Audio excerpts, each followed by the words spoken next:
그리스도의 사랑으로 하나님의 자녀 삼으시고 하나님의 백성들을 불러 모아 주의 교회를 이루시고 하나님의 교회를 통하여 하나님께서 이루어 가시는 당신의 거룩한 사역들이 우리 각자의 인생과 삶 속에 충만하게 드러날 수 있도록 도와주시기를 원합니다. 특별히 지체들이 치열한 삶의 현장에서 하나님의 사람들로 살아가기에 힘이 없고 연약하니 주님 붙들어 주셔서 주의 이름으로 살아가는 성도들의 인생에 많은 주변 사람들에게 선한 영향력을 끼치는 복된 지체들이 되도록 도와주시옵소서. 이 저녁에 말씀으로 함께 은혜 나눌 때 하나님께서 친히 당신의 뜻을 우리에게 계시하셔서 하나님께서 기록하신 그 말씀들이 우리에게 어떻게 적용되며 우리가 이 말씀을 듣고 이 세상 속에서 어떻게 살아가야 할지 깨닫고 실천하는 복된 성도들로 인도해 주시옵소서. 예수님의 이름으로 기도드리옵나이다. 아멘. 하나님의 말씀 봅니다. 신명기 1장 34절로부터 46절까지입니다. 신명기 1장 34절로부터 46절 교독합니다. 여호와께서 너희의 말소리를 들으시고 노하사 맹세하여 이르시되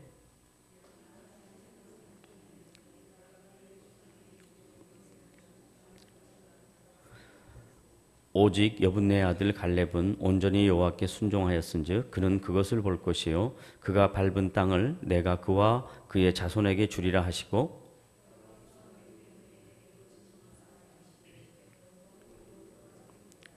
내 앞에 서 있는 눈의 아들 여호수아는 그리로 들어갈 것이니 너는 그를 담대하게 하라. 그가 이스라엘에게 그 땅을 기업으로 차지하게 하리라.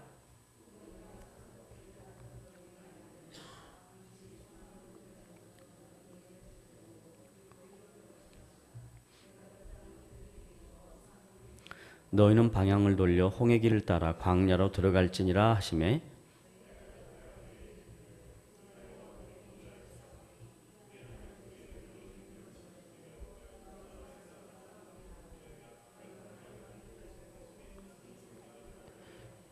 여호와께서 내게 이르시되 너는 그들에게 이르기를 너희는 올라가지 말라 싸우지도 말라 내가 너희 중에 있지 아니하니 너희가 대적에게 패할까 하노라 하시기로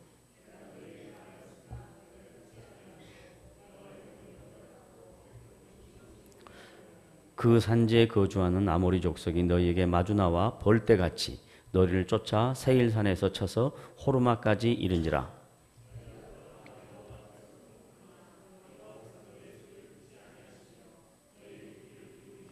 46절 합독합니다. 너희가 가데스에 여러 날 동안 머물렀나니 곧 너희가 그곳에 머물른 날 수대로니라. 아멘. 본문이 좀 깁니다. 시간이 없어서 좀 간단하게 오늘 저녁에 말씀을 함께 나누려고 합니다. 이 말씀을 정확하게 이해하려면 하나님께서 아브라함에게 약속하신 그 약속의 내용을 알아야 이 말씀의 내용을 더 분명하게 이해할 수 있습니다. 하나님께서 아브라함을 창세기 12장에 여러분이 잘 알듯이 불러내십니다. 그리고 하나님의 하나님 되심을 아브라함의 인생 속에 드러내십니다. 그럼에도 불구하고 아브라함이 하나님을 전적으로 신뢰하지 못합니다. 그래서 15장으로 넘어가서 하나님께서 아브라함에게 언약을 보여주시는데 언약으로 말씀으로 약속을 해주시는데 그 말씀의 약속 내용 가운데 이런 내용이 있습니다. 하나님께서 아브라함에게 말씀합니다. 너의 자손들이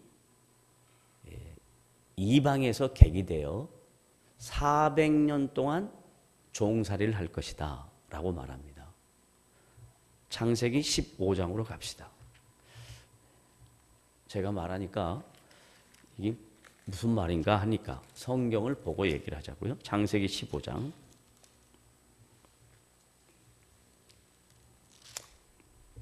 12절입니다. 함께 읽습니다. 시작. 해 질 때에 아브라함에게 깊은 잠이 임하고 큰 흑암과 두려움이 그에게 임하였더니 여호와께서 아브라함에게 이르시되 너는 반드시 알라. 내 자손이 어디에서? 이방에서 객이 되어 그들을 뭐요? 섬기겠고 그들은 400년 동안 내 자손을 괴롭히니니 그들이 섬기는 나라를 누가? 내가 하나님께서 징벌하시며 그 후에 내 자손이 아브라함의 자손이 큰 재물을 이끌고 나오리라. 너는 장수하다가 평안히 조상에로 돌아가 장사될 것이요 내 자손은 4대 만에 이 땅에 돌아올 것이다. 왜냐하면 아모리 족속의 제약이 아직 가득 차지 아니했다라고 이야기합니다. 지금 신명기 1장 34절부터 46절 이 말씀을 우리가 나누기 위해서는 이 말씀의 배경이 되는 가나안 땅, 이 가나안 땅은 하나님께서 아브라함에게 그리고 그의 자손에게 약속하신 땅입니다. 그러니까 아브라함과 지금 신명기 1장 34장이 기록될 때 이 시기적 차이는 BC 2000년, 그 다음에 약 BC 1500년경, 약 500년의 차이가 납니다. 약 500년의 차이가 나요.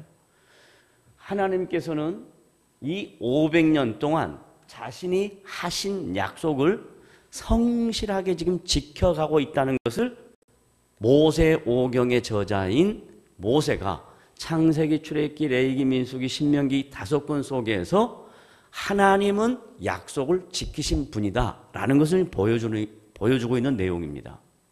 그러니까 우리가 성경을 읽으면서 하나님은 어떤 분인가 라고 할 때 오늘 이 본문에서 가장 중요한 내용은 하나님은 자신이 하신 약속은 철저하게 어떻게 한다? 지키신다. 그걸 다른 말로 뭐라고 하냐면 신실하신 하나님이라 그래요. 그런데 하나님이 아브라함에게 약속할 때 아브라함의 상태는 그의 영적 수준은 하나님을 절대적으로 신뢰하는 그런 모습은 아니었습니다. 허물이 있고 연약한 부분이 있었습니다. 그럼에도 불구하고 하나님은 아브라함의 허물과 연약함은 인생이라는 시간을 통해서 훈련시키시고 당신이 약속한 그 약속은 철저하게 지켜내시는 거예요. 그게 하나님과 사람과의 차이입니다. 사람은 어떤 일들을 상대방에게 약속할 때 조건에 따라서 상황에 따라서 약속을 안 지키는 경우가 많습니다. 뿐만 아니라 상대방이 내 말에 대하여 반응하지 않으면 그거 포기할 수 있습니다. 그런데 하나님은 아브라함의 모습이 어떠하든지 관계없이 하나님이 하신 약속은 지켜내시면서 아브라함으로 하여금 인격적으로 하나님 앞에 굴복하게 만드신다 이 말이에요. 아브라함은 엉뚱한 데 가는데 하나님은 아브라함에게 한 약속을 지켜내요. 그러면 그걸 보고 아브라함이 하나님은 이렇게 나에게 은혜를 베푸시구나. 하나님은 이렇게 나와 함께 하시구나 하면서 자꾸 하나님 쪽으로 오게 되는 그런 내용들이 이제 성경에서 우리에게 가르쳐주는 내용입니다. 자, 그리고 하나님께서 아브라함에게 약속을 했어요. 너의 자손이 몇 년 만에 이 땅으로 다시 돌아온다? 400년 만에 돌아온다. 그리고 몇 대 만에? 4대 만에 돌아온다. 그리고 또 그 대상은 누구다? 아모리 족속이다. 그리고 너희가 이방에서 뭐가 된다? 객이 된다. 이방에서 객이 된다. 그러면 여기서 말하는 이방은 어느 나라냐면 애굽입니다. 이제 애굽에서 종살이를 하게 되는데 종살이 하게 된 배경이 뭐였냐면 하나님께서 아브라함과 그의 자손들이 사는 지역에 가뭄과 기근을 허락하셔요. 그래서 거기서 살 수 없게 만드셔요. 그게 하나님의 간섭하심입니다. 하나님의 은밀하신 일하심입니다.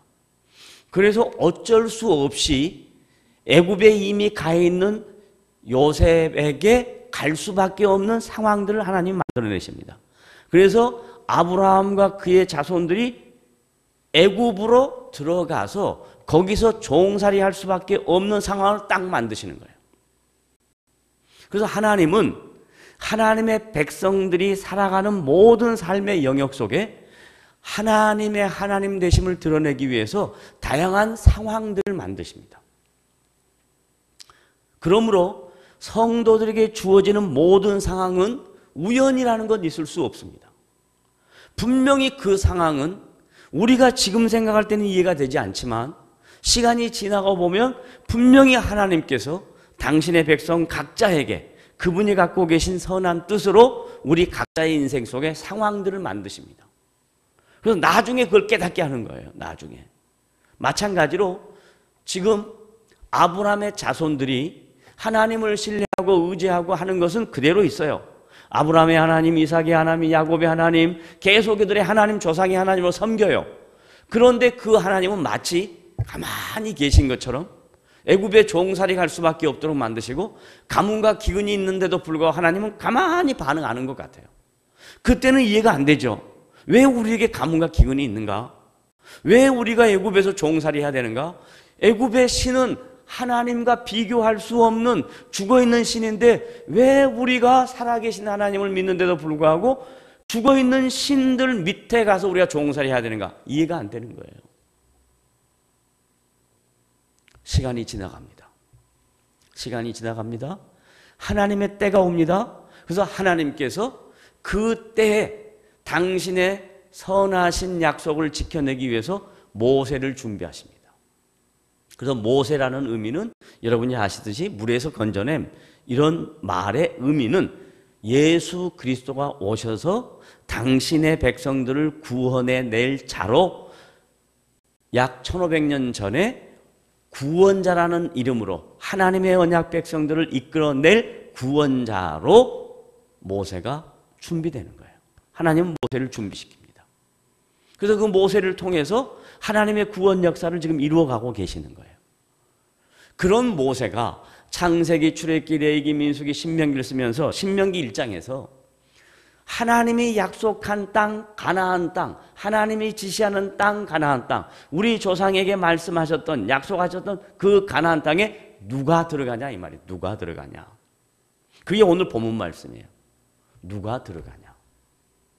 그러면 애굽은 뭘 상징하냐면 하나님의 통치가 없는 죄 중에 있는 상태를 애굽이라고 이렇게 성경이 일반적으로 얘기합니다. 그래서 하나님이 애굽에서 이스라엘 백성들을 건져내죠. 구원해내죠.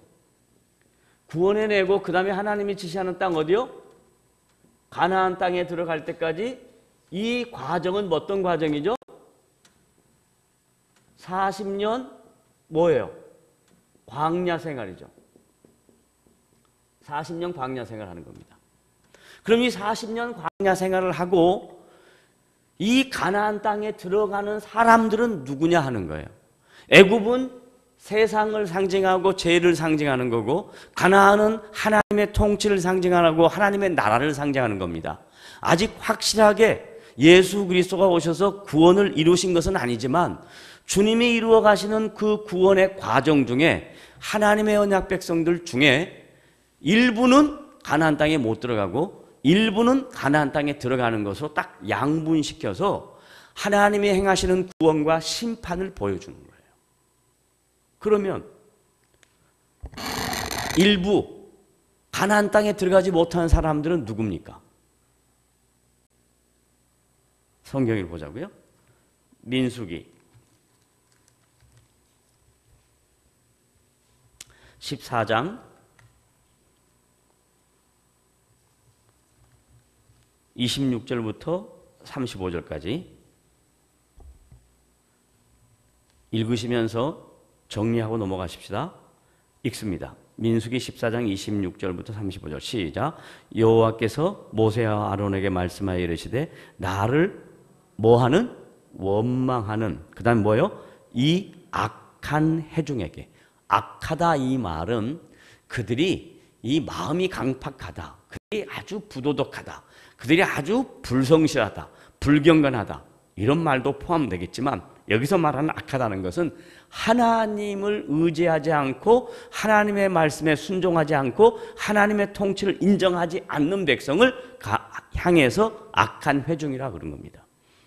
여호와께서 모세 아론에게 말씀하여 이르시되 나를 원망하는 이 악한 회중에게 그 다음에 시작 내가 어느 때까지 참으랴 이스라엘 자손이 나를 향하여 뭐한다? 원망하는 바 그 원망하는 말을 내가 들었노라. 지금 한 절 안에 원망이란 단어가 몇 번 나와요? 3번이나 나와요. 봐보세요. 이 원망하는 이스라엘 백성들이 왜 원망하냐면 하나님께서 애굽에서 종살이하고 있던 자기들을 건져내줄 때 그리고 건져내서 애굽에서 나와서 그 놀라운 표적과 이적을 볼 때는 원망이 없었습니다.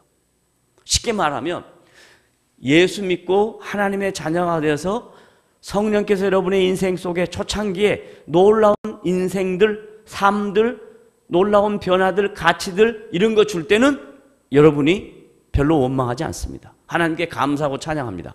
그런데 예수 믿고 조금 시간이 지나면 하나님은 계속해서 우리에게 초자연적이고 표적이고 이런 것보다는 일반적인 모습 속에서 우리를 이끌어 가십니다.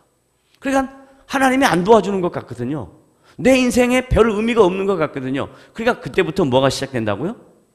원망이 시작되는 겁니다. 불평과 원망이 시작되는 겁니다.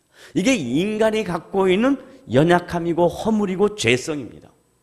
쉽게 말하면 이런 겁니다. 좋을 때는 좋고 어려운 일이 생기면 그 모든 책임을 누구한테 돌려요? 조상한테 돌린단 말이에요. 그 조상이 누구예요? 하나님이에요. 하나님께 돌리는 거예요. 하나님께. 하나님은 절대로 우리를 나쁜 길로 의지적으로 인도하지 않습니다. 선한 길로 인도하는 과정 중에 어떤 과정은 저 밑에 있는 낭떠러지처럼 떨어지는 쪽으로 내몰 때가 있습니다. 근데 완전히 떨어지지는 않습니다. 그 낭떠러지 밑에서 딱 받쳐주시고 다시 거기서부터 올라오게 하십니다. 이 과정 중에 반응해야 될 우리가 원망을 해야 되지 않는데 이스라엘 백성들은 악한 회중들이 하나님을 원망하는 거예요. 내가 어느 때까지 참으랴? 그 다음 28절 시작 그들에게 이르기를 여호와의 말씀에 내 삶을 두고 맹세하노라. 너희 말이 내 귀에 들린 대로 내가 너희에게 행하리니 이제 하나님이 이스라엘 백성을 징계합니다. 29절 시작 너희 시체가 이 광야에 엎드러질 것이라. 너희 중에서 얼마? 20세 이상. 이 말이 뭔 말인 줄 아세요? 20세라는 표현은 건장하다라는 표현입니다. 나가서 전투할 수 있다는 표현입니다. 그걸 더 분명하게 얘기하면 내 힘대로 내 인생을 할 수 있다고 생각하는 연령을 20세라고 이야기하는 겁니다. 그러니까 신앙생활 할 때 하나님의 백성들이 하나님의 은혜 가운데 살 때 내가 이제는 할 수 있다. 내 힘으로 할 수 있다고 생각하는 그 순간부터 문제라 이 말이에요. 그렇게 생각하는 사람, 20세 이상 되는 사람, 전투력이 있는 사람, 자기 힘으로 자기 인생을 살 수 있다고 생각하는 사람 아무도 못 들어간다 라고 얘기합니다. 그 다음 보세요.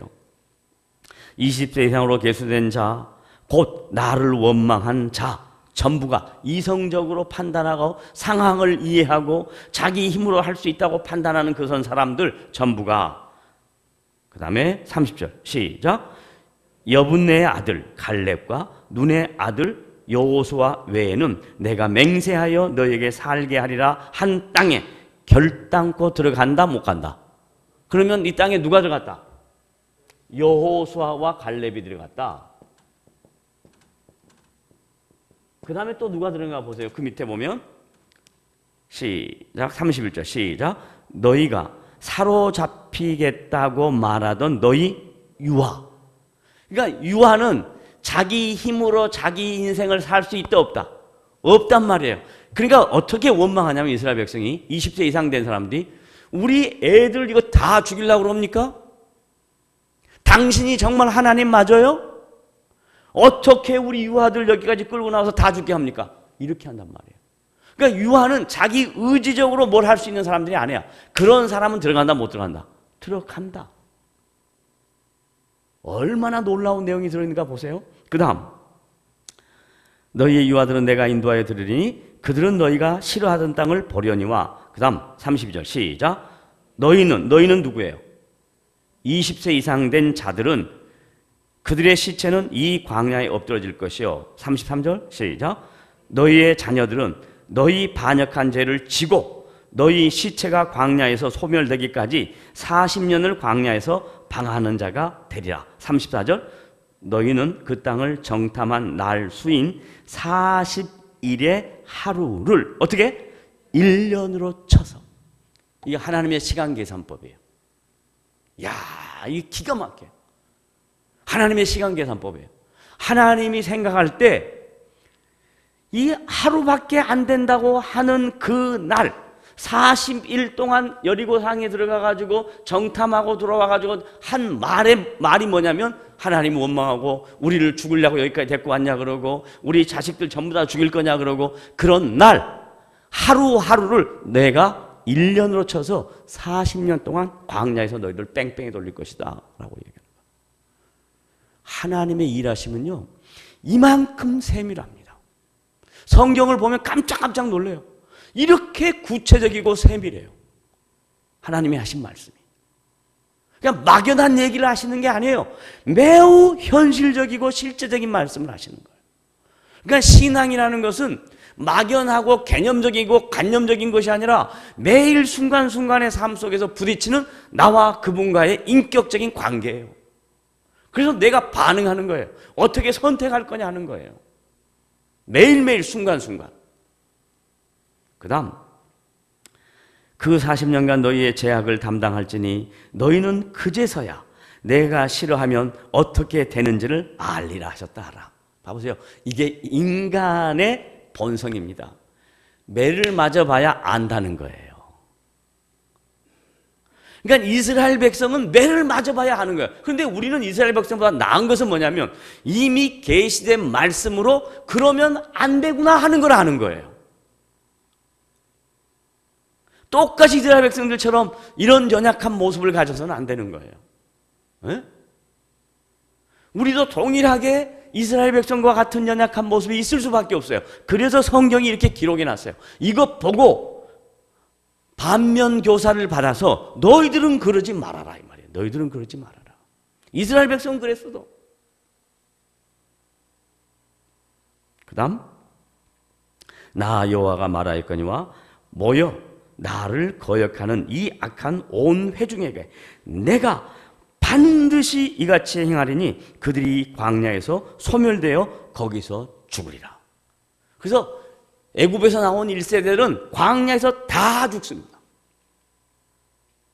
다 죽습니다. 그 다음에 또 못 들어간 사람이 누군가? 20장, 민수기 20장입니다.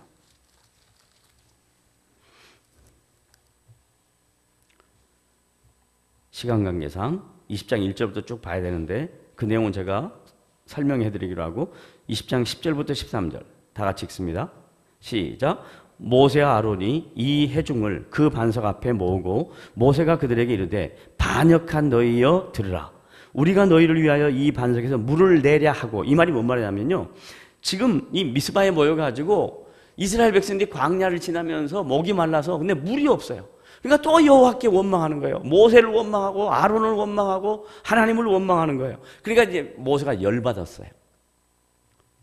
모세가 열받았어요. 사람이니까. 이 이야기는 뭐 시간은 가기 전에 빼겠습니다. 그래서 열받아서 11절 시작. 모세가 그의 손을 들어 그의 지팡이로 반석을 2번 치니 물이 많이 솟아나므로 회중과 그들의 짐승이 마시니라. 이 아이러니예요. 분명히 모세가 하고 있는 행위는 인간적인 열이 나서 하나님이 주신 지팡이로 바위를 쳤는데, 반석을 쳤는데 거기서 뭐가 나와요? 물이 나와요. 표적과 이적이 곧 하나님이 원하시고 하나님이 기뻐하신 뜻이 아닐 수도 있다는 거예요. 이 굉장히 중요한 이야기입니다. 이스라엘 백성들이 지금 물이 없어서 목이 말라서 물이 필요하다 그래요. 하나님이 물은 줘요. 그런데 물 주는 대가를 치르는 것이 너무 커요. 그 다음 말씀 보면 답이 나와요. 자, 12절 시작. 여호와께서 모세와 아론에게 이르시되 너희가 나를 믿지 아니하고 이스라엘 자손의 목전에서 내 거룩함을 나타내지 아니한 거로. 그 반석이 하나님의 거룩하심과 하나님의 하나님 되심을 드러내는 건데 거기서 그 반석을 치는 거예요. 백성들의 원망 때문에 지도자가 잠깐 실수해서, 그래서 지도자의 실수가 이만큼 중요합니다. 그 다음, 너희는 이 회중을 내가 그들에게 준 땅으로 인도하여 드리지 못하리라 하시니라. 13절 시작. 이스라엘 자손이 여호와와 다투었으므로 이를 무리바 무리라 하니라. 여호와께서 그들 중에서 그 거룩함을 나타내셨더라. 그 다음 민수기 13장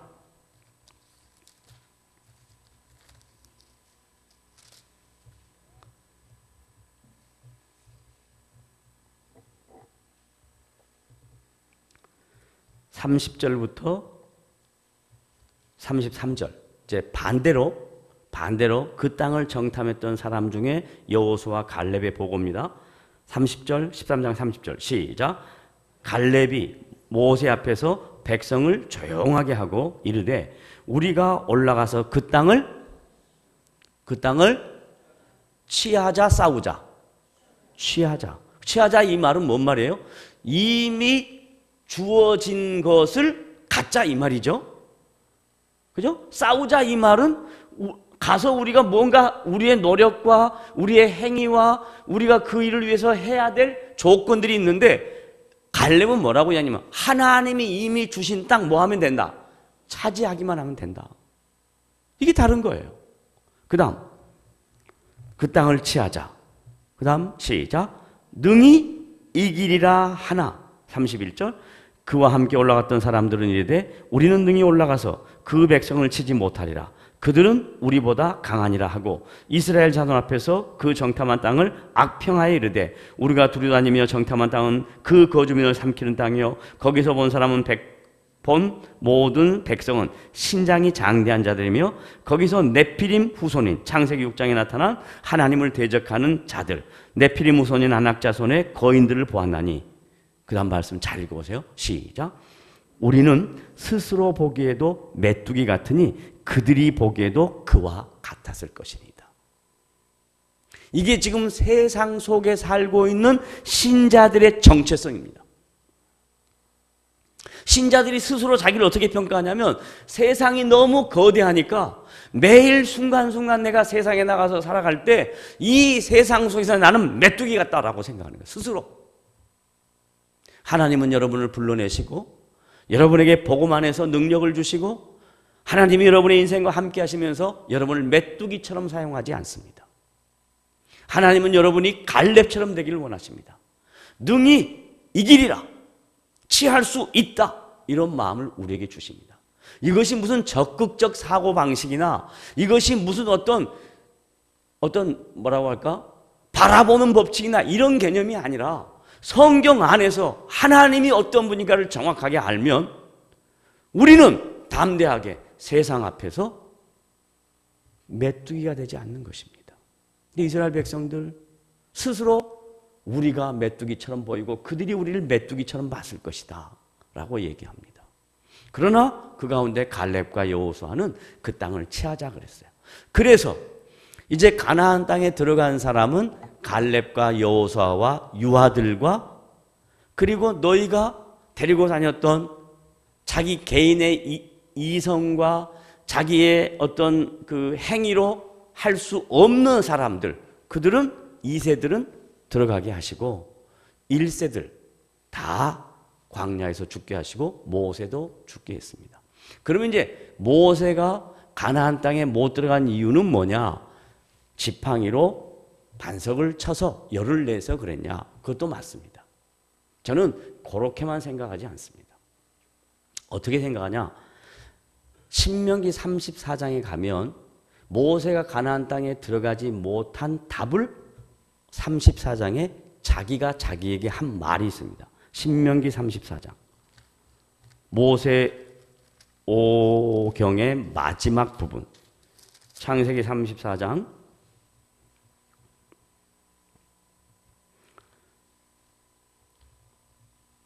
4절부터 봅시다. 시간 관계상 4절 시작. 여호와께서 그에게 이르시되 이는 내가 아브라함과 이삭과 야곱에게 맹세하여 그의 후손에게 주리라 한 땅이라. 아까 처음 시작할 때 제가 한 얘기입니다.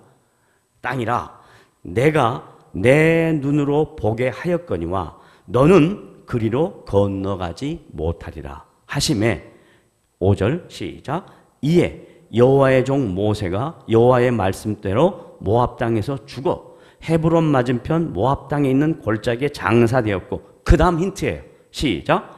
오늘까지 그의 묻힌 곳을 아는 자가 있다 없다? 없다. 이 말이 힌트입니다. 그리고 그 다음 말이 더 힌트고, 이 말이 뭔 말이냐면 이스라엘 백성들 입장에서 모세하면 구원자이기 때문에 그가 만약에 이스라엘 백성들을 이끌고 가나안 땅에 입성했다면 메시아가 하나님의 아들인 예수 그리스도가 오셔서 진정한 구원자로서 이스라엘 백성들도 그리스도로 인해서 구원받는다는 사실을 그들은 인지하지 못하게 됩니다. 왜냐하면 모세가 자기 백성들을 이끌고 가나안 땅인 애굽에서부터 가나안 땅까지 인도해낸 구원자니까 또 다른 구원자는 필요 없다 이 말이에요. 하나님께서 그거 아니다. 모세야, 네 역할 다 끝났다. 너는 거기서 죽고 너 장사된 매장지도 아무도 기억하지 못하게 한다. 너는 그 역할이 끝난 것이다. 하나님 되심이 이렇게 철저합니다. 사람을 통해서 하나님은 당신의 일을 이루시지만 사람이 하나님의 자리에 서는 것은 하나님이 기뻐하지 않습니다. 이건 굉장히 중요한 얘기예요. 지금 우리가 한국교회 성도들이 맞닥뜨리고 있는 그런 아픔들이에요.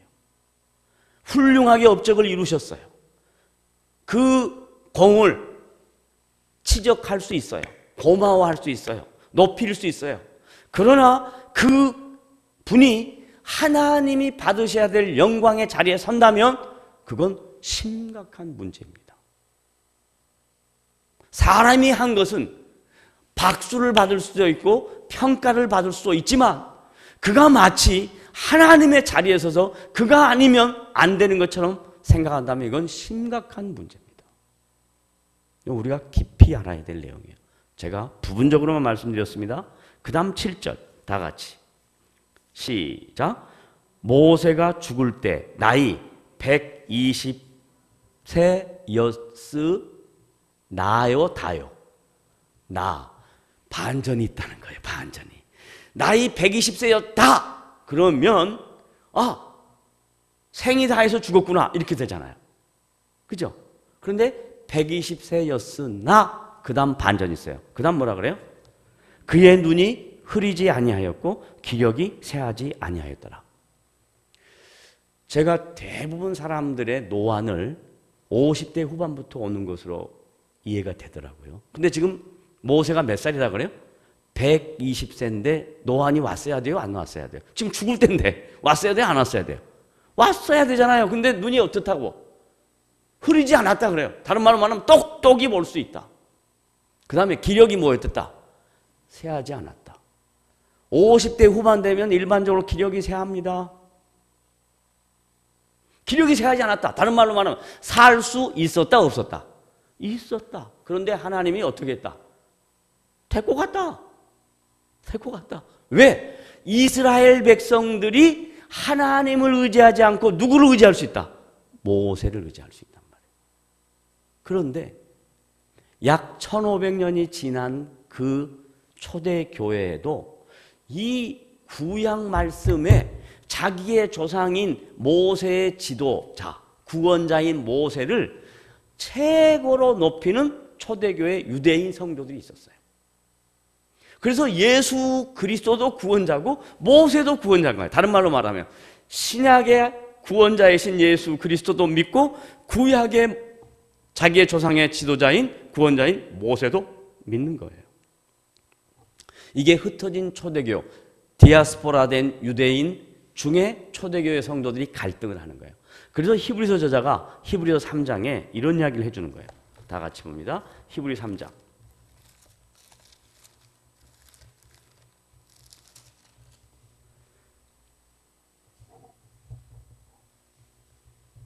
1절부터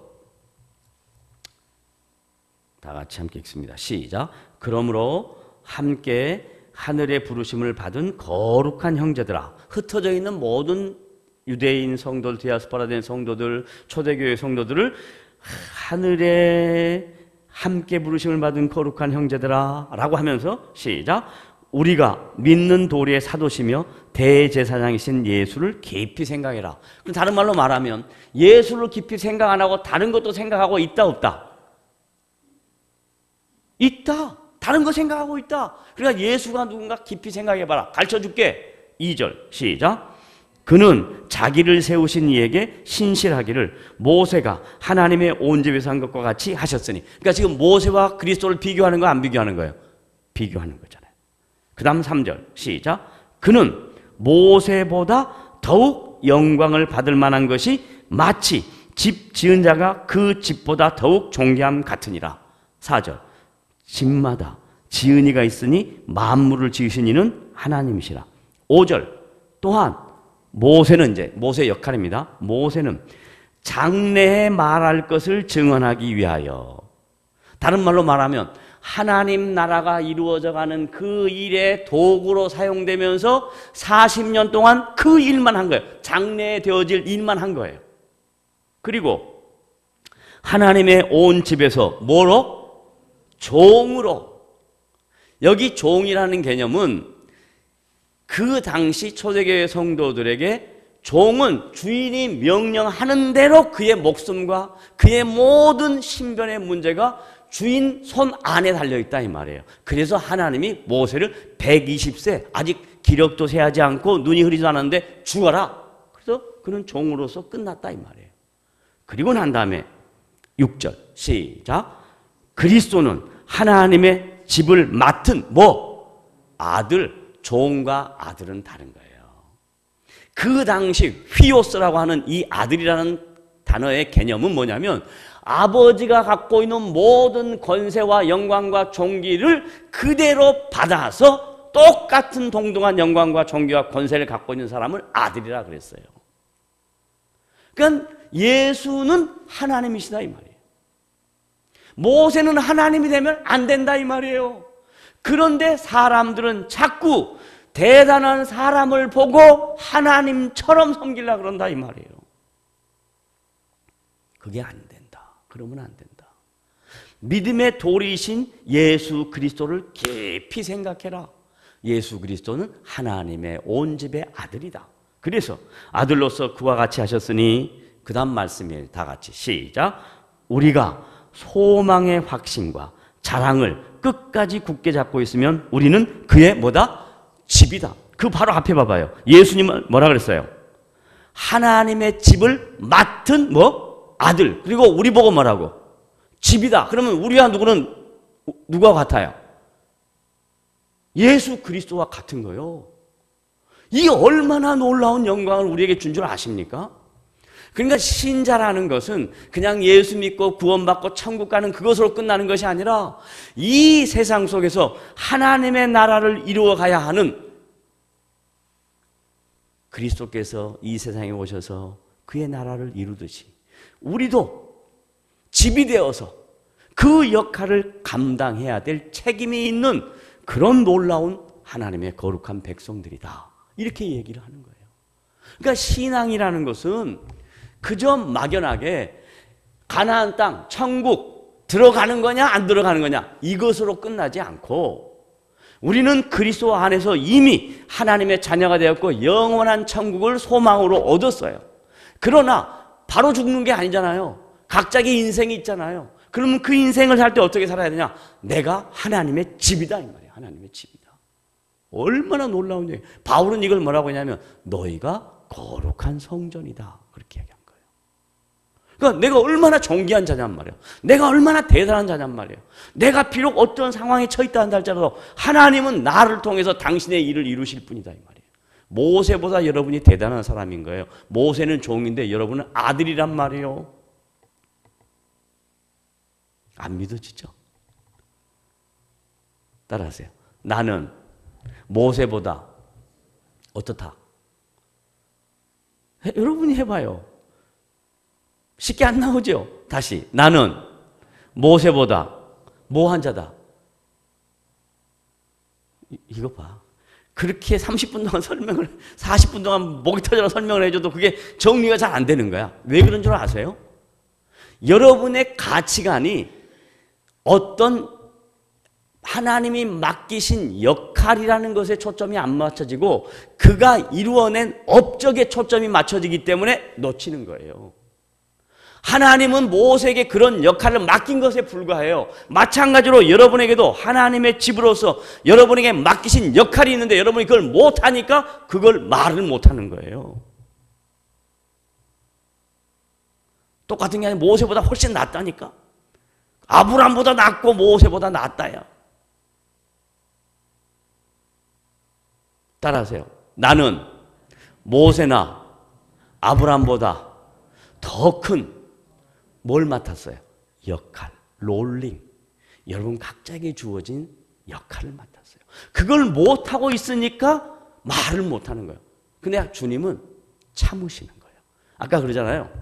내가 어디까지 참으랴 그러잖아요. 이스라엘 백성에게. 마찬가지로 우리에게도 똑같이 성령 안에서 끝까지 참으시는 거예요. 네가 역할을 깨달을 때까지 내가 참을게. 그래서 인생 사는 동안에 그 역할을 얼마만큼 주님을 위하여 했느냐가 상급이에요. 그 시간은 나중에 이제 상급에 대한 이야기가 있으면 그때 좀 정확하게 하기로 하고 그게 상급인 거예요. 여러분에게 주어진 역할이 뭐냐면 예수님이 이렇게 말씀했어요. 너희는 먼저 그의 나라와 그의 의를 구하라. 그리하면 이 모든 것을 너희에게 더하리라. 우리가 주님의 집으로 살아갈 때 내가 내 인생 살아보려고 아무리 노력을 해봐요. 마치 이 봄에 아지랑이 좀 있으면 나타납니다. 아지랑이와 같습니다. 잡은 것 같은데 또 없고 잡은 것 같은데 또 없고 그러다 계속 가다가 나중에 가보면 힘 다 빠지는 거예요. 그러지 마시고 아지랑이를 보지 마시고 실체를 보세요. 주님이 나에게 맡기신 역할이 뭔가? 하나님은 나를 부를 때 절대로 그냥 안 불렀다. 분명히 나를 사용해 먹을 것이 있어서 불렀다. 표현이 좀 과합니다만 주님이 여러분을 사용하실 일이 있어요. 그럼 내가 어떻게 쓰임받을까? 생각하세요. 주님 나를 어떻게 사용하시길 원하십니까? 제가 그 사용에 반응하겠습니다. 제발 이 짧은 이성적 판단과 기준과 경험으로 여러분의 인생을 난도질하거나 조각질하지 말고 그 모든 것들을 그냥 그분께 맡기고 하나님 알아서 잡수십시오. 따라가겠습니다. 이렇게 하시면 하나님이 제일 무서워한다니까요. 내가 너를 함부로 못하겠다. 내가 너를 귀하게 사용할게. 따라하십시오. 하나님 앞에 귀하게 쓰임받는 성도 되자. 기도하겠습니다. 하나님 아버지 감사합니다. 모세를 부르셔서 주님의 구원 역사를 이루셨고 그리고 그리스도를 보내셔서 모세가 이뤘던